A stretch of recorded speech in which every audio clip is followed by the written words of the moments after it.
Esté con ustedes. Y con tu espíritu. Lectura del Santo Evangelio según San Marcos. Gloria a ti, Señor.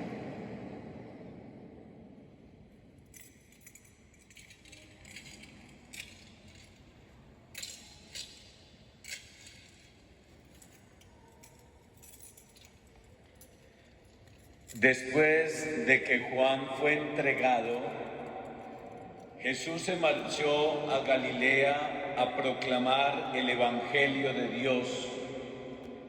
Decía: se ha cumplido el tiempo, está cerca el reino de Dios. Conviértanse y crean en el Evangelio. Pasando junto al mar de Galilea, vio a Simón y a Andrés, el hermano de Simón, echando las redes en el mar, pues eran pescadores. Jesús les dijo: vengan en pos de mí, y los haré pescadores de hombres. Inmediatamente dejaron las redes y los siguieron. Un poco más adelante vio a Santiago, el de Zebedeo, y a su hermano Juan, que estaban en la barca restaurando las redes. A continuación los llamó, dejaron a su padre Zebedeo en la barca con los jornaleros y se marcharon en pos de él. Palabra del Señor. Gloria a ti, Señor Jesús.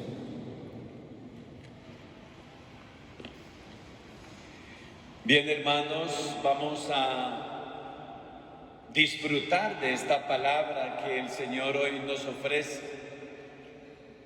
Hemos venido a encontrarnos con Él y a escucharlo, a ver qué nos va a decir para esta semana. Siempre el mensaje es como un punto de partida para vivir mejor en una semana que comienza, en este primer día de la semana que es el domingo. Y el primer punto que quiero tratar con ustedes es la transición que hay entre Juan el Bautista y Jesús. Sí, hay una transición. Juan el Bautista va desapareciendo, él mismo lo había dicho, es necesario que él crezca y yo disminuya. Y es verdad, ahí vemos que va disminuyendo la presencia y la figura de Juan el Bautista y va apareciendo la figura de Jesús. Hermanos, eso debe pasar en nuestra vida. Se debe ir notando más a Dios en nuestra vida, que Dios aparezca. Es que Dios hay veces está como demasiado oculto en nuestra vida. Somos su imagen y su semejanza, pero esa imagen muchas veces está deteriorada, se va tapando y no aparece. Qué bueno tener como consigna esas palabras de Juan el Bautista, que yo vaya desapareciendo y que aparezca Cristo en mi vida, que aparezca Él, que aparezca su obra. Que ves, aparecen mis caprichos, aparecen mis gustos, lo que yo quiero, y por eso aparece tanto mi pecado y no aparece la gracia y no se nota en la vida de una persona la imagen más nítida, más clara de Dios. Buena consigna para esta semana: procuremos que la imagen de Dios se note un poco más, que se note un poco más. Seguramente no lo vamos a alcanzar todo, pero algún pasito adelante vamos a dar. Vayámonos con ese propósito. Mire, Juan el Bautista es entregado, es decir, él empieza también a ser juzgado, incluso va a ser llevado a la cárcel, incluso va a morir, es decir, él va a desaparecer. Pero aparece Cristo. Mejor dicho, se apagó una luz, pero se encendió otra más fuerte. Se apagó la luz de Juan el Bautista pero apareció la luz de Jesús, que es una luz más resplandeciente, más fuerte, que nos permite ver mucho mejor. El segundo punto, hermanos, es Jonás. Porque ustedes pueden recordar la vida de Jonás, y Jonás ha sido llamado por Dios a una misión específica, ir a Nínive y anunciarles que si no hay conversión hay destrucción. Y eso es verdad. O hay conversión o vamos al abismo. Ese pueblo iba para el abismo si no se convertía. Y Dios eligió a Jonás para que fuera allá. Bueno, Jonás al comienzo, como puede suceder en uno también, está poniendo obstáculos, no quiere ir, le parece demasiado grande esa misión, y entonces se hace loco y se le vuela a Dios. Imagínense, se le vuela a Dios, quiere escondérsele a Dios, incluso se embarca, coge un barco y se va. Él dice: me voy lejos donde Dios no me alcanza. Hermanos, qué ingenuidad. ¿Dónde se puede uno meter que no llegue Dios? ¿A dónde no puede llegar Dios? Dios llega a todas partes. Su mirada llega a todas partes. Hasta lo que usted hace a escondidas es visto por Dios.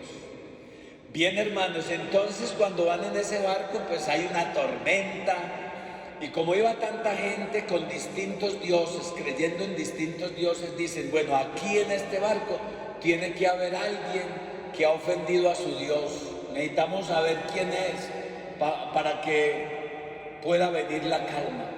Al final, Jonás tiene que decir: miren, confieso, soy yo. Yo estoy oyéndole a Dios porque me puso una tarea que yo no quiero cumplir. Y entonces lo agarran y lo echan al agua. Dicen: no, para el agua, porque es la única manera de calmar este mar. Y efectivamente lo echan y el mar se calma. Pero allá en el mar una ballena se lo traga, y bueno, y se lo lleva y lo arroja precisamente en las playas de Nínive, a donde no quería ir él. Pues bien, estando allá, él recuerda el mensaje que le había dicho el Señor al comienzo. La ciudad sería destruida, pero el Señor había dicho: pregone la conversión, porque si no se convierten será destruida la ciudad. Pero a él le interesó más el segundo mensaje: va a ser destruida, yo voy a anunciar eso. Y empezó a anunciar: esta ciudad será destruida dentro de 40 días. Prepárense para la destrucción. Es decir, le gustó más el mensaje de llevar a un Dios castigador, un Dios que está viendo si te portaste mal para vengarte de ti, para vengarse de ti, para hacer que tú recibas el castigo merecido. Pues bien, él empieza a anunciar eso, de que la ciudad va a ser destruida. Miren, hermanos, aquí tenemos a un hombre, a Jonás, que se queda con la imagen de Dios, ese Dios castigador, pero no alcanza a descubrir el mensaje de un Dios amoroso, de un Dios, como decíamos al comienzo, que da oportunidades, que levanta, que si hay conversión, entonces dice: ya no hay destrucción, lo bendice. Y efectivamente, hermanos, hoy debemos pensar nosotros: ¿en qué Dios creo yo? ¿Cuál es el Dios en el que yo estoy creyendo? ¿Cuál es la imagen que yo tengo de Dios? Ojalá que lleguemos a descubrir ese Dios cercano, ese Dios que perdona, ese Dios que da oportunidades, y que no le huyamos a Dios como Jonás. No le huyamos, le salgamos más bien al encuentro. Porque recuerden, hermanos, que cuando hay conversión, también eso nos lleva a tener la alegría del encuentro con el Señor. Yo siempre recuerdo esa imagen de Adán, porque Adán, después del pecado, se le esconde a Dios, porque el pecado es cobarde y nos hace escondernos de Dios. pero cuando estoy obrando bien, me alegra que mi papá llegue y salgo a encontrarlo. Qué bueno, hermanos, que salgamos siempre al encuentro con el Señor y que recibamos de Él todas las bendiciones que nos quiere dar. Bien, hermanos, entonces el tercer punto es ese precisamente. Estamos llamados a la conversión. Lo hizo Juan el Bautista y hoy de manera clara en el Evangelio lo hace Jesús. Jesús lo primero que hace en el Evangelio de Marcos es: conviértanse. Hermanos, podemos pensar la conversión en tres sentidos o tres aspectos importantes. Serán muchos más, pero pensemos: conversión de la cabeza, conversión del corazón y conversión de los pies. Eso sencillamente es, mire, conversión, hermanos, cuando pensamos en la cabeza, sí, es precisamente pensar en las ideas. Y yo creo que hay que cambiar las ideas. Hay veces inclusive pienso que yo tengo mejores ideas que Dios y por eso no le obedezco. Mire, hermanos, Dios tiene mejores ideas que las suyas. No se crea mejor que Dios. Tiene mejores ideas que las suyas. Por eso siga las ideas de Dios, siga su voluntad. No sea orgulloso ni caprichoso como los niños. Siga las ideas de Dios y le va a ir mejor. Y cuando digo conversión del corazón, es conversión de los sentimientos. Bueno, examinar qué sentimientos hay aquí en este corazón, qué sentimientos, para que también descubra que en mí, en vez de haber buenos sentimientos, hay veces lo que hay es resentimientos. Y los resentimientos, hermanos, no son nada favorables a nuestra vida. Revisemos pues qué clases de sentimientos hay allí. Y los pies tienen el aspecto de la dirección, es decir, la dirección que he tomado en la vida. Hay veces tomo direcciones equivocadas, caminos equivocados. Cuando Dios me dice, mire, es por aquí derechito, yo digo, no, pero yo me quiero ir por aquí, por este otro lado, o por este otro. Y por eso resulto perdido, porque no seguí los caminos que el Señor me propuso. Entonces, hermanos, pidamos esa conversión de la cabeza, del corazón y de los pies, para que en nosotros se vaya manifestando la obra del Señor. Y cuando se habla de conversión, tenemos que pensar en el éxodo, porque conversión es un permanente éxodo, es decir, un salir, un permanente salir. Como el pueblo salió del éxodo, es decir, más bien de Egipto, ese fue su éxodo, salió de la esclavitud y atravesó el desierto hacia la tierra prometida. Pues yo también estoy llamado a salir de la mentira a la verdad. Estoy llamado a salir, hermanos, de la esclavitud a la libertad. Eso es conversión. Tú te conviertes cuando eres capaz de salir de las tinieblas a la luz y cuando eres capaz de pasar de la muerte a la vida. ¿Ven? La vida tiene que ser un permanente éxodo, es decir, una permanente conversión. Piensa en esta semana en qué te tienes que convertir o de qué te tienes que convertir, es decir, de dónde tienes que salir. ¿Cuál es tu Egipto del que tienes que salir? Y salga, vaya dando esos pasitos, empiece a salir. Eso es conversión, hermanos. Mire, el cuarto punto es que al escuchar esta segunda lectura del apóstol San Pablo, lo que nos está diciendo, mire, no dependas de las cosas ni de las personas, sé libre, no dependas de nada ni de nadie. Sí, valora las cosas, valora las personas, pero no dependa de ellas.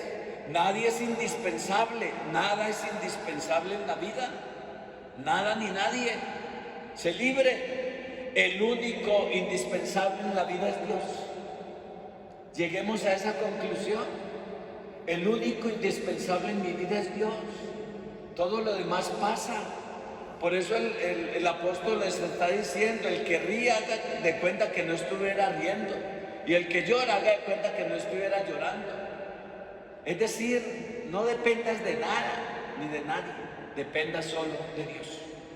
El quinto punto, hermanos, es que mire, nada tiene comparación con lo que el Señor ofrece. Nada tiene comparación.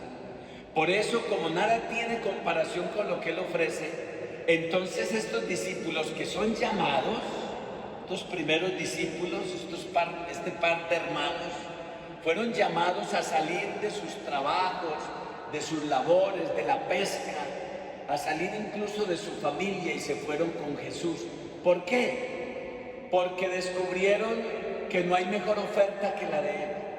Y porque descubrieron que cuando uno encuentra el tesoro, lo demás son baratijas.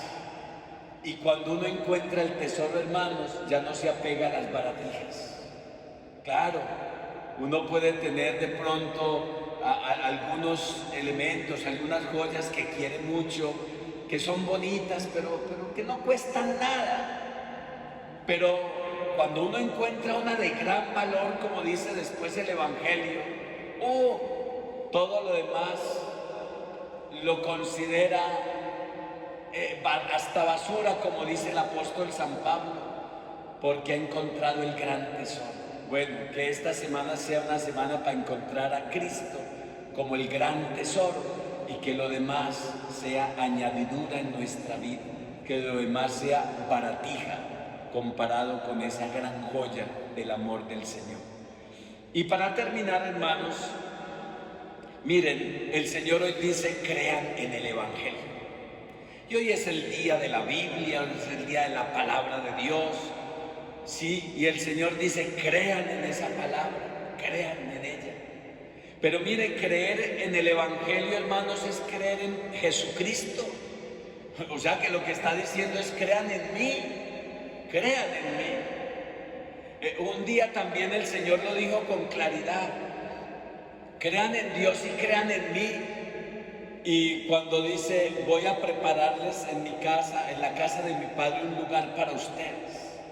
Pero dice: crean en Dios y crean en mí. Aquí también está diciendo: crean en el Evangelio. Pero el Evangelio es una persona, es Cristo. Crean en Cristo. Hoy es una semana para creer en Cristo y establecer una mejor relación con Él. Y entonces, hermanos, es una semana para amarlo y para acogerlo, y también, oiga, para contagiarme. Y debemos contagiarnos de las locuras de Dios. Esto nos recuerda al Evangelio de ayer, que le dijeron a Jesús que era un loco. La familia dijo: vamos a llevándolo porque enloqueció. Y es que es verdad, es que Jesús es un loco de amor por la humanidad. ¡Qué locura! Mire, con hambre, uno que no puede ni comer y ofrece comida. Dice: vengan a mí los que tengan hambre, tomen y coman, esto es mi cuerpo, tomen y beban, esta es mi sangre. Y a él no lo dejan ni comer. ¡Qué locura la de Jesús! Mire, tanta locura que no descansa, y dice: vengan a mí los que están cansados y agobiados, y en mí encontrarán descanso. Uno que no tiene ni tiempo para descansar, ofrece descanso. Y uno que es clavado en la cruz, que muere en la cruz, ofreciendo vida a todos. ¡Qué gran locura! Miren, hermanos, perdonando a todos, a los que no se lo merecen, los perdona. En la misma cruz perdona a la humanidad. Señor, Dios, no les tengas en cuenta este pecado, como lo dijo también un día el santo. No les tengas en cuenta el pecado. Ellos no saben ni lo que están haciendo. Nos justifica. Hermanos, este es un loco que se sienta a la mesa con los pecadores, y aquí estamos los pecadores de hoy en día, sentados a la mesa con el santo, con el bueno, con el Señor. Bien, hermanos, entonces pidámosle a este desnudo de la cruz, este loco de amor por nosotros, que nos revista de su gracia, porque esta semana necesitamos estar revestidos de Él. Como nos dice San Pablo, revístanse de Cristo. Revistámonos de este desnudo. Miren esas paradojas, uno desnudo y vistiéndonos a todos, revistiéndonos de su gracia. Entonces, hermanos, bendita locura del Señor. Con el salmista una vez más decimos: Señor, Señor, enséñame tus caminos, enséñame tus caminos. Amén.